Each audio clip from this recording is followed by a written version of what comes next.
SLOPERCISE has been designed by Crystal Ski Holidays in association with David Lloyd CLUBS to ensure you can get more winter out of your holiday, maximising time spent on the slopes. Today we're going to take you through a 5-minute dynamic warm-up. This is just designed to prep you up, ready for the slopes, and hopefully make sure you stay injury-free through the exercise routine. Movement number 1 is super simple. We're just going to do a jog on the spot.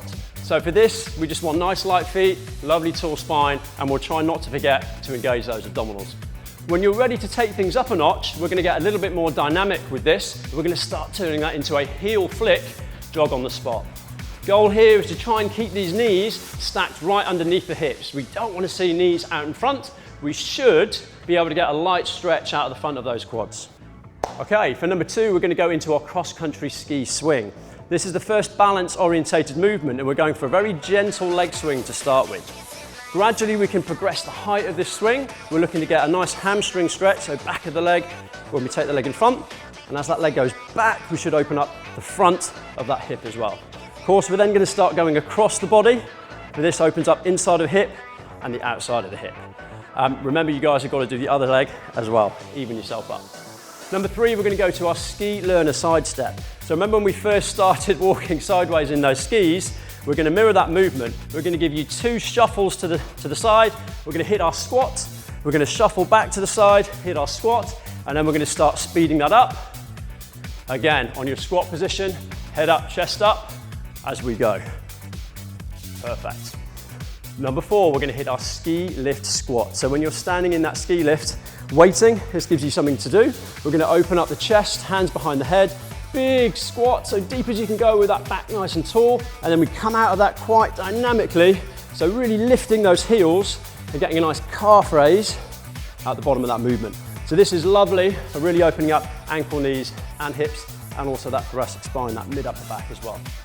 Number 5, we go to ski boot lunges. Anyone's got those tight salopettes on, this will be quite a nice one to start opening up and getting those legs moving.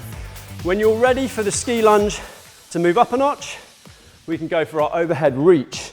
This is again going to open up the front of the body and again get some nice movement through that mid-upper back as well. Okay, salopette stretch. So we're going to feel this one through the back of the body. For this movement, we're going to start reaching down towards the floor, trying not to bend those knees too much. When you get the hands to the floor, we're going to walk out, walk back in, stand up, repeat the movements.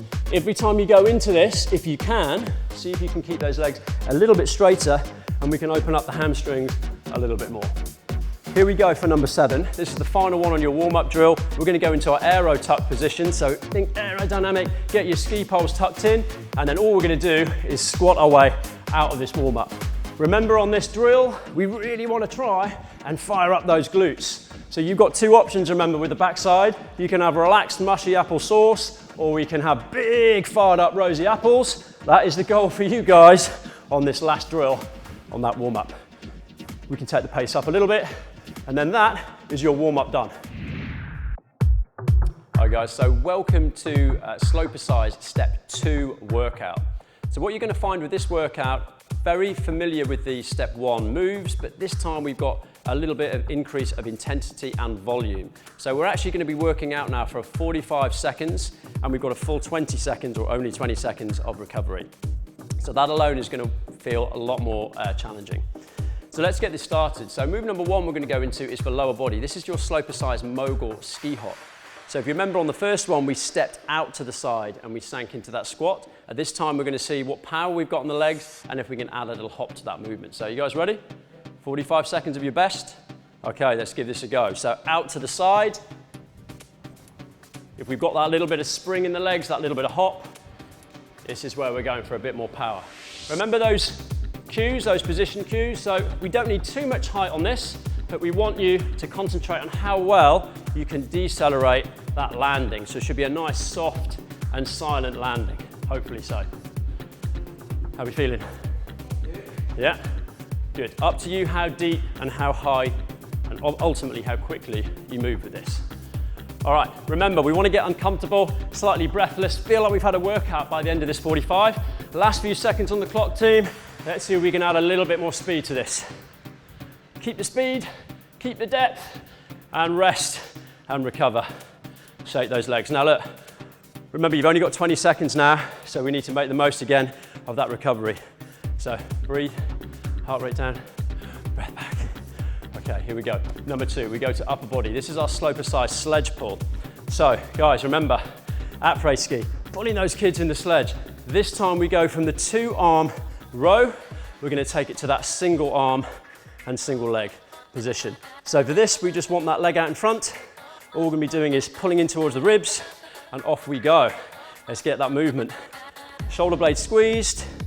Remember, we're taking it easy on the legs this time, so we can just stay a little bit taller. Don't have to load those legs too much. Make sure we're getting a good workout through the upper body.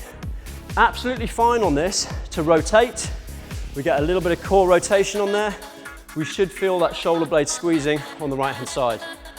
So 20 seconds to go. Roughly about 2 seconds in and 2 seconds out on that tempo. So it should feel nice and controlled, but we should feel challenged by the end of that time frame. 10 seconds. Let's keep this moving. Feeling good? Breathing? That's very important. 3, 2, and 1. Okay, let's get ready. We're just gonna go straight in on the other arm. So reset, change legs, you've got a fresh leg, fresh arm, and off we go. Straight in, big reach.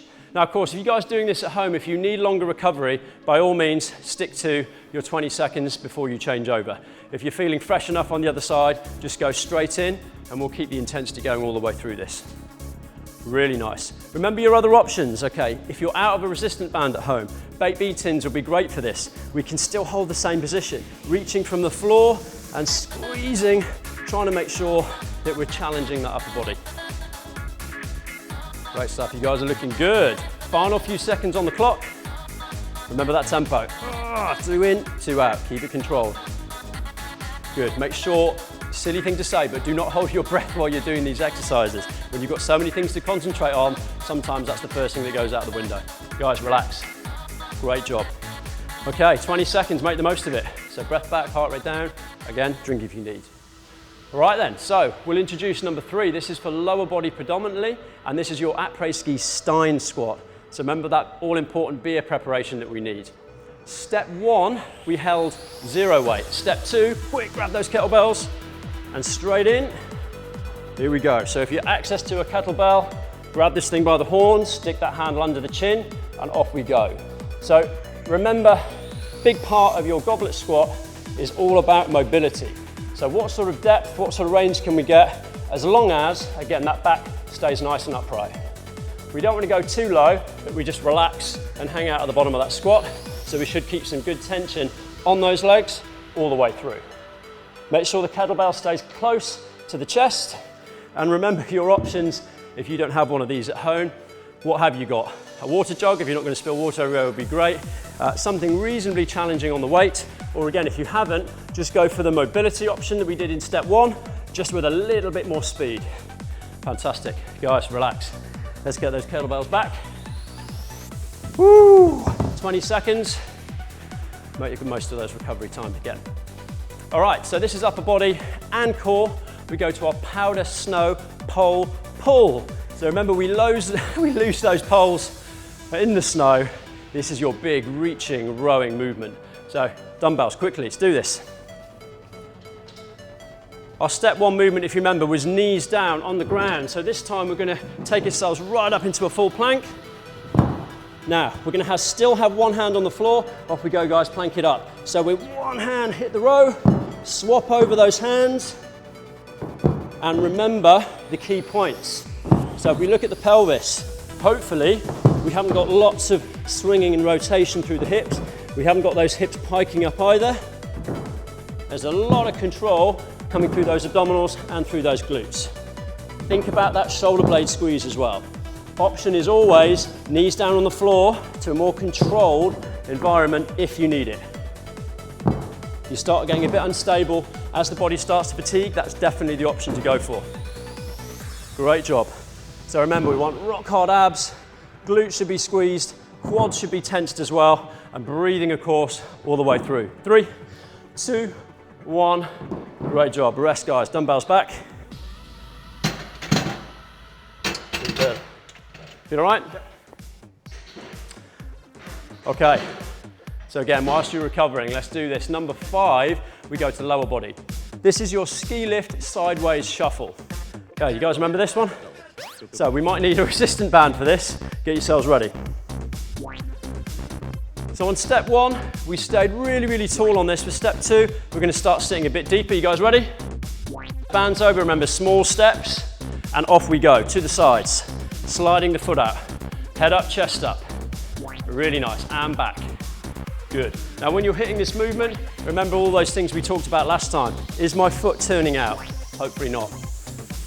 Ideally also, we don't want to see a step, a lift up and a put down. We just want to see a slide out along the floor.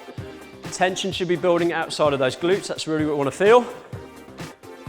At the same time, we're pulling the band. We don't want to see shoulders up by those ears, so relax those shoulders back and down. Wonderful. Remember, even with no band, I can still make this challenging by sitting deeper into that squat and moving, sliding the foot out, trying to stay low, making sure we keep hold of that balance. The last couple of seconds, rest those legs. Top job. Let's put those bands away. Shake those legs loose if you need. Remember, the outside of those glutes can get quite tight and quite tender, so if you need someone to balance on and stretch those out, right foot over left knee and sink down is going to give you a good release on the outside of those hips. You guys are obviously all right. Here we go, number 6, balance. So this is your ski lift, cube, boredom, buster. Let's do this, off we go. Single leg balance, leg off the floor. Remember in step 1 workout, we just held this. This time we're reaching. So out in front, imagine that marble underneath the shoe. We're trying to roll it out as far as we can. We pull it back. We take that marble out to the side as far as we can. We pull it back. We go behind as far as we can. We pull it back and then we rotate and we reach as far out as we can and we return back to the start. So we've got to try and last this whole 45 seconds behind just on that same leg. Okay, now remember, if we need to rest down and shake loose that leg, we can do, and just reset and continue. Big toe should be engaged, slight knee bend, crack to that hip so that glute is working for us. You guys still rolling that marble? Brilliant. Last couple of seconds. Shake that loose. Now that is a tough, tough drill, okay? Let's do the other side. Get ready, get psyched. So remember why balance is so important. This really helps fire up all those small stabilizing muscles, particularly through the ankle, the knee and the hip. So we want more control, less likelihood of getting injured. These are great drills. Off we go. Big toe, knee bend, back through the hip, roll that marble. Out, back, out wide, behind, rotate. Good. And again, at this point, if you still feel that this is a super easy movement, just try and go a bit further. So how far can we go and start sitting a bit deeper through that leg? That's going to get much more challenging. Reach. How are you guys getting on? Easy? So step 3 workout, we will certainly progress this movement once more. Don't worry about which direction you do at what time. Just try and make sure the balance stays on that leg for as long as possible. Again, if it starts getting too unbearable, shake it loose, just reset that position. Final few seconds. Great job, team, well done. Relax, shake those legs loose. Okay, here we go. So move number 7. This is your lower body high intensity finisher. So if you remember in step 1 workout, we turned the speed skater into a more controlled curtsy lunge. This time around, we're going to continue with the curtsy lunge. We're just going to add a hop to that movement. You guys ready? Let's go this way. We're going to start slow into that curtsy lunge. Remind yourself of the movement. See how deep you're happy going. Make sure we keep that head up and that chest up. Now, as soon as you're happy with that movement, we can start adding a little bit more speed to it. Maybe only using that outside leg as a little stabilizer, just a little touchdown on each side. So you can now see we've turned that into the hop. We still want to feel like we're opening up that stretch on the outside of the glutes. Again, you decide how deep you want to go. Remember our goal on this. This is your finisher. So this is whatever you've got left in the tank. You guys, last 10 seconds, ready for it? Let's take some speed. Still get the range, still get the depth. Final few seconds. Woo, rest up. Top job. Well done. You should absolutely need your recovery period after that finisher. So guys, that is your step 2 SLOPERCISE workout. Hope you found that challenging. If you did, great.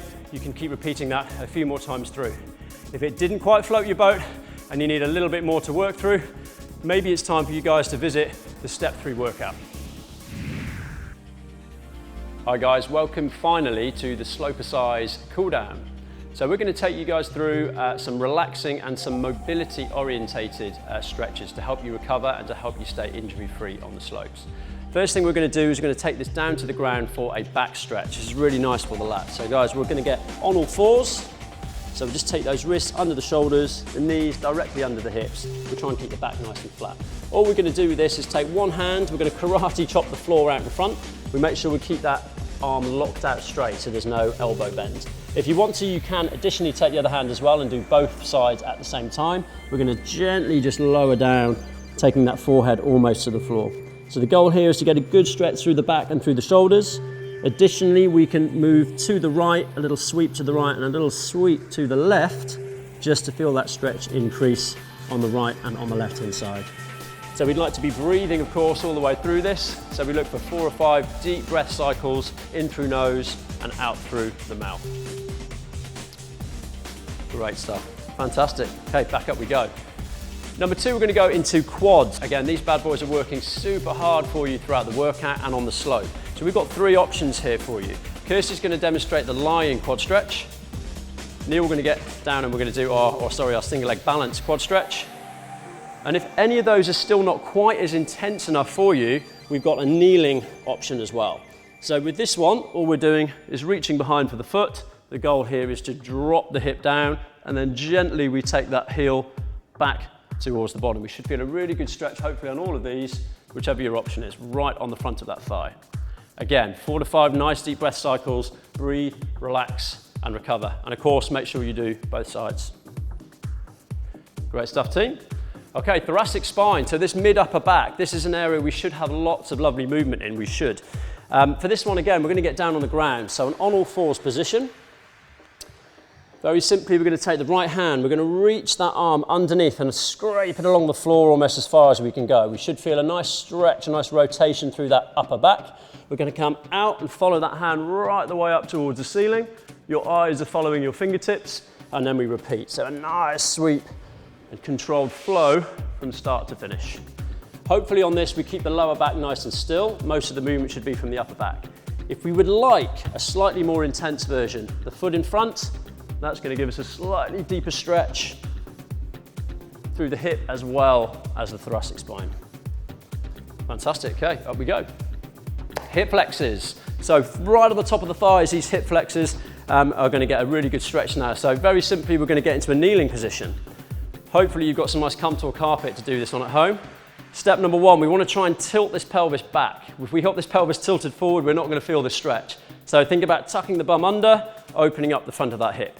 Second move, if you can, see if you can squeeze that butt cheek, fire it up. We're going to let the hip drive forwards just until we feel that good stretch right on the front of the hip. If we need more on this stretch, that left arm or the same arm on the same side of the knee that's on the floor is going to reach tall as you can get it, try and touch the roof.